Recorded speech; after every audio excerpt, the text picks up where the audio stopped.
I'm Matt McClure, and this is Currents. Academy Award winner Louis Gossett Jr. joins us to talk about his autobiography and his road to faith. I have a choice to belong to God or the devil. I choose God. Is it another mystery of the church? We go to St. Patrick's Cathedral to check out some Hitchcock. And a Brooklyn filmmaker puts faith in focus. The worst thing you can do is make a Catholic film. Two reasons. Number one, that's not evangelization, that's self-promotion. No one wants to hear that. No one even cares about a Catholic film.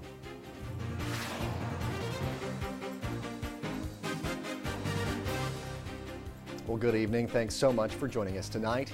Well, it is that time of year again. The nominations are in and the game's afoot, and the winner is, you guessed it, it is Oscar season. So while you're brushing up for that Oscar party, checking out frontrunners like The King's Speech, The Social Network, and Inception, we're going to take you behind the curtain and through the looking glass, focusing on Tinseltown with a slightly wider lens, a lens of faith. Tonight, we'll hear from an Academy Award-winning actor, a local filmmaker, and we'll take a look at a cinema classic from one of the most famous directors of all time. So grab your popcorn, scout out your favorite seat as Currents goes Hollywood. Yes, I really just said that. Okay, are you ready? Of course you are. I can tell you were born ready. Here we go. First up, recently we sat down and spoke with actor and Brooklyn native Louis Gossett Jr. He is best known for his Academy Award-winning performance in An Officer and a Gentleman. And last time he was here, we spoke about his upcoming movie, The Grace Card. Well, tonight we talk with him on a slightly more personal level. The subject matter is his autobiography. Titled An Actor and a Gentleman, the book delves into his roots and explores his life as an actor. Louis Gossett Jr., welcome back to Currents. We appreciate your time here today. It's a pleasure. Of course, you've got a book as well. Last time you were here, we were talking about The Grace Card, your film that's coming out in February. But this time around, we want to talk about An Actor and a Gentleman. It is the book, which is actually a memoir. It's a memoir that you've written. Autobiography, kind of. Only about 10% of the autobiography. I wrote so much stuff over the time writing that, and some of the emotions that I felt reliving a lot of that stuff. But it seemed time to get rid of some stuff. Yeah. To leave a space for God's light or whatever to put in there for new stuff. And you find that, I mean, that also helps, I think. You're just getting it out, seeing it on paper and all of that, you think it really... And reliving that stuff and making decisions on because we can sometimes have hurts, resentments, and angers and stuff, and it becomes a process of getting rid of that so we can live a little bit better, get a cleaner message from God.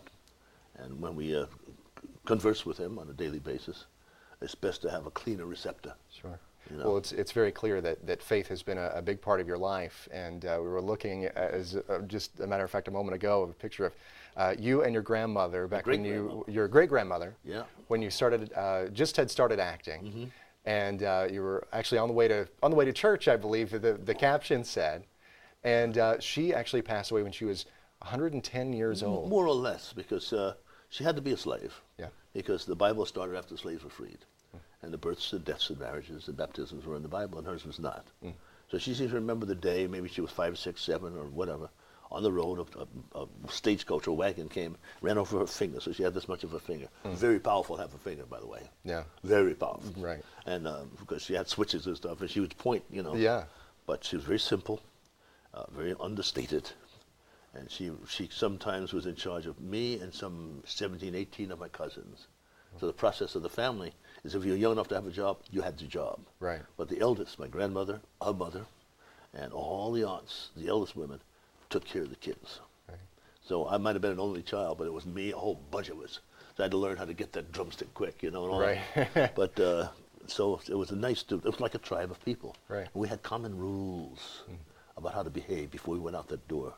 We had to brush our teeth and be healthy, have good posture, behavior with respect for the elders and the opposite sex.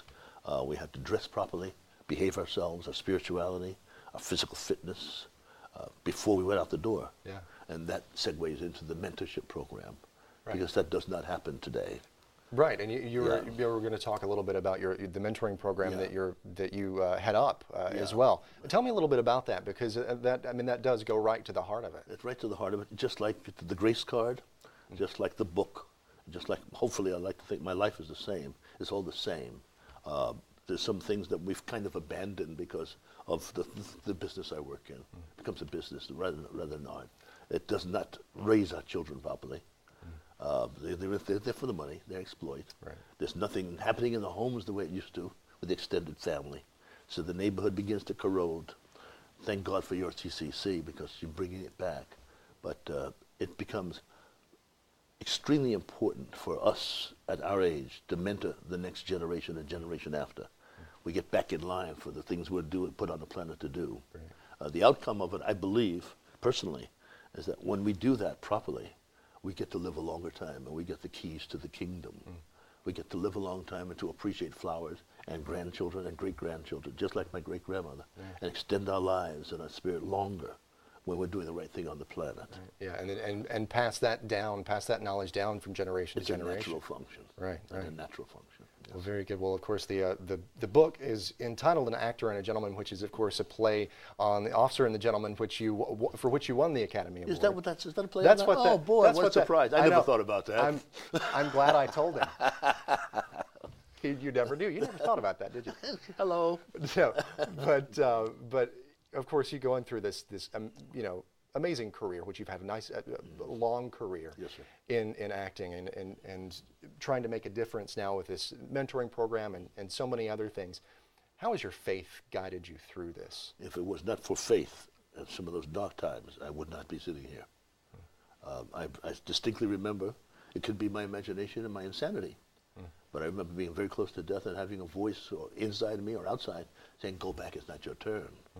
But once you have that experience, I've had it 3 or 4 times in my life, and after coming back from almost zero to health, I don't belong to myself anymore. That's amazing. I belong to someone else. Yeah. I have a choice to belong to God or the devil. I choose God.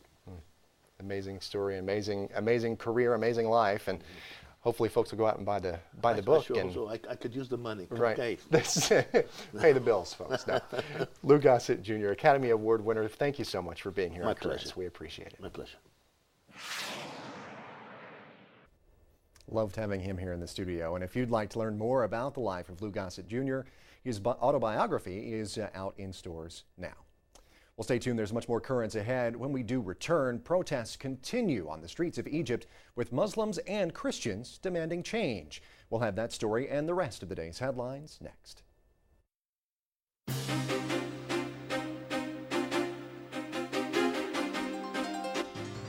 Welcome back to Currents. I'm Matt McClure. Coming up in just a bit, Hitchcock goes to church. A message for today, courtesy of a cinema classic. But first, let's have a look at the day's headlines. Well, protests continued in Egypt just a day after the country's president, Hosni Mubarak, announced he would not seek re-election. Pro-Mubarak supporters clashed with anti-Mubarak demonstrators who've been demanding that the president step down and leave office immediately. Mubarak announced yesterday he would not seek re-election later this year, but would remain in power until a new government is sworn in. Despite a call from Christian leaders to stay away, Coptic Christians are reportedly taking part in protests, saying that a change in leadership outweighs fears that Mubarak's exit may lead to greater influence by Islamist groups. Well, turning now to Pakistan, where a 17-year-old boy is under arrest, accused of violating that country's blasphemy laws. School authorities complained that the boy wrote a blasphemous remark on his exam paper. Police would not say what it was, but the boy reportedly told them he wrote the remark out of frustration because he was unable to answer an exam question. Meantime, a Christian woman found guilty of blasphemy remains on death row in arguably the highest profile case involving the controversial laws. Well, back in this country, the bishops of Massachusetts are defending the Federal Defense of Marriage Act, or DOMA. The bishops, along with other Catholic, Jewish, and Protestant groups, filed a court brief supporting the law. The brief urges a Massachusetts court to overturn a decision from last year that struck down the law in that state. DOMA defines marriage as the union of one man and one woman, while Massachusetts recognizes marriages between same-sex partners. Well, after months of disagreement, it looks like the Catholic Health Association and the U.S. Bishops' Conference may be seeing a little bit more eye-to-eye these days. Catholic News Agency reports the leaders of the two groups exchanged letters over the last several weeks. CHA President Sister Carol Keehan told Bishops' Conference President Archbishop Timothy Dolan that her group recognizes the local bishop as the final authority on religious and ethical guidelines for Catholic hospitals. This comes less than 2 months after Sister Keehan was at odds with Phoenix Bishop Thomas Olmsted. Olmsted stripped a hospital there of its Catholic affiliation after it performed an abortion. Keehan defended the hospital. A little closer to home now, New Yorkers who are undoubtedly praying for an end to this harsh winter weather may have gotten their prayers answered this Groundhog Day. Faithful followers turned out despite icy conditions in western Pennsylvania to await the emergence of Punxsutawney Phil. There he is. He's the prognosticator of prognosticators, you know. The lovable groundhog did not disappoint. Things carefully and found that there was no shadow around. So an early spring it will be! Now, in case you're wondering, our hometown hero, Staten Island Chuck, also forecasts an early spring. But the news from Cumberland, Maryland was not so sunny. Mountain Maryland Murray saw his shadow, yes, and he predicted 6 more weeks of winter. Let's hope that the majority rules in that one. Well, back to Washington now, where a new study out of Georgetown University shows the newest class of nuns is more diverse than in the past. 60% of the class of 2010 identify as white, while 20% are Asian, 10% are Hispanic. The survey also showed a highly educated crop of nuns. About a quarter earned a graduate degree before entering religious life. From California, Catholic school children there may be breathing a little easier after the Archdiocese of Los Angeles appears to have backed off a plan to extend the school year by 20 days. Officials from the Archdiocese say they'll leave it up to individual schools to decide whether to extend the academic calendar.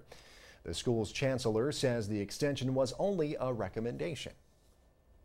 Elsewhere in California, the man who is arguably the world's best-known exorcist is warning parents about the internet.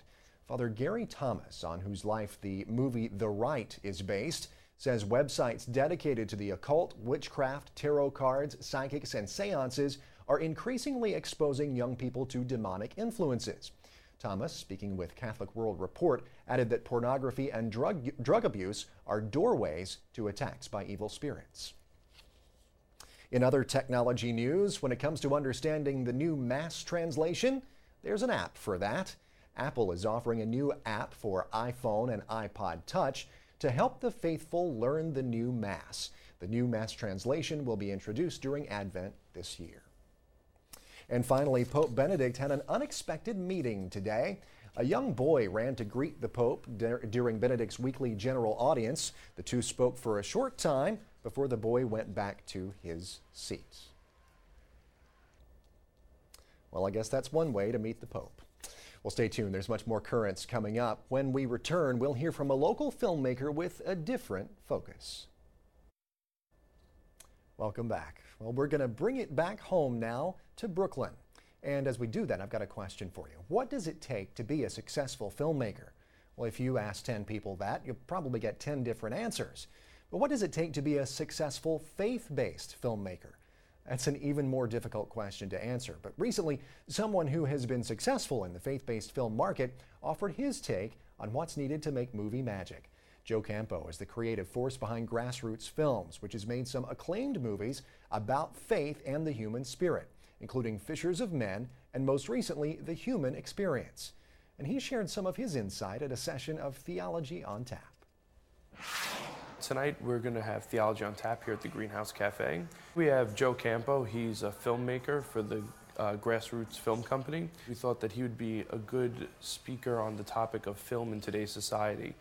Film is a very popular medium, obviously. People go to the movies a lot, rent Netflix.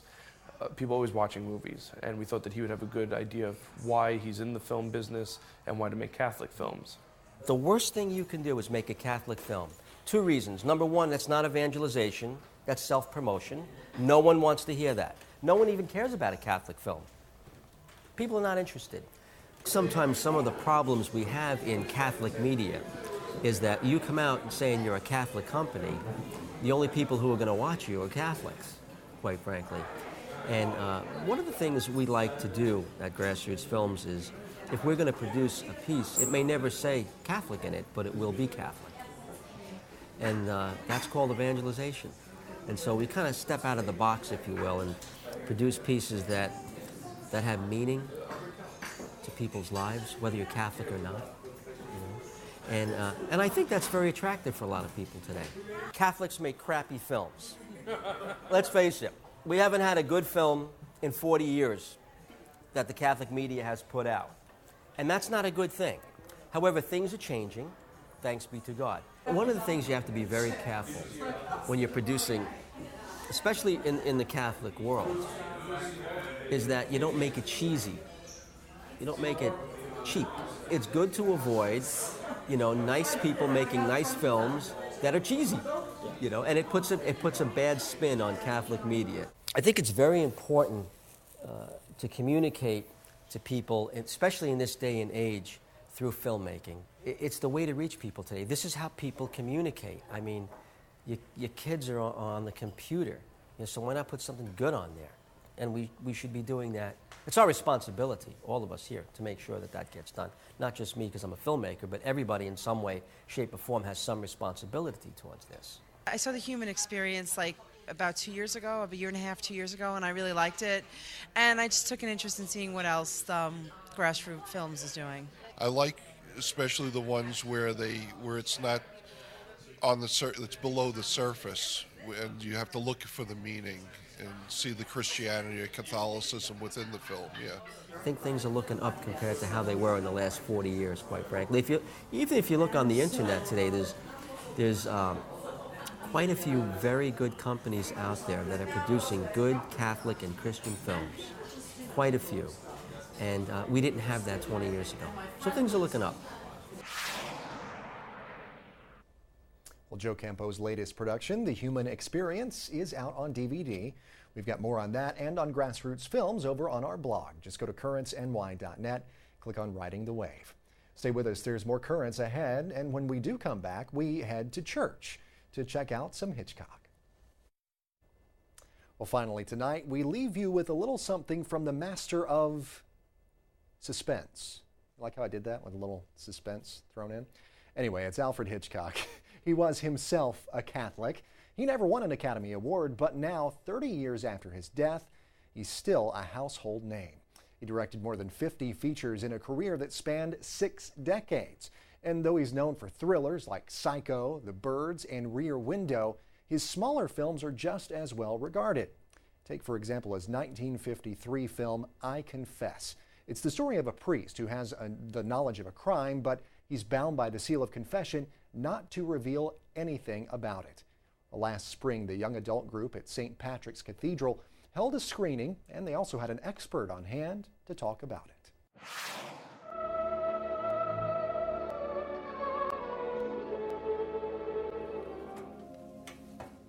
Tonight, we're showing an Alfred Hitchcock classic called I Confess.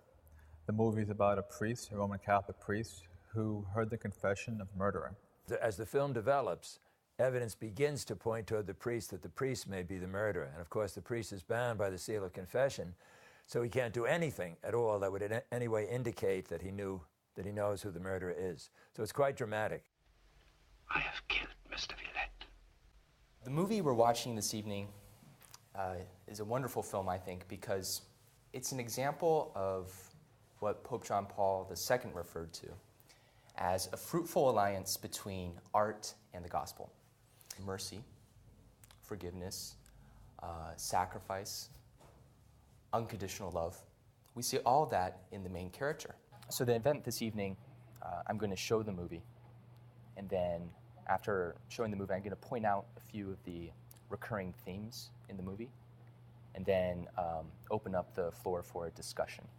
So Father Logan, could have he gone to confession to another priest and telling him the confession that he heard? He couldn't betray Keller in any way. As soon as exceptions start being made, the sanctity of the sacrament is compromised. It's part of the burden that priests carry as confessors. So what are you going to do when they arrest you? Perhaps you will point your finger at me. Perhaps you will say it's Keller. That's what you will do, is it? You can't tell them as long as you are a priest. Can you? The reason why we're showing this film is that it's important for us today because, you know, the Holy Father and the priesthood is under attack. The film as a film has tremendous respect for the priest, but within the film, there are a number of people who very quickly turn against the priest. So there's something like a crucifixion at the end of the film where the crowds are actually going to physically attack the priest because they think he did this. I'm sure there are many, many people today who are angry at priests because they hear these stories about sexual abuse. But I suspect, everything I know about it, most Catholics are able to distinguish between a small minority who did some terrible things and the vast majority of priests who I think most Catholics still view as very dedicated men giving their lives to serve God. So I don't think we can make a simple characterization of audiences today. But I really do believe this film would speak powerfully to people today.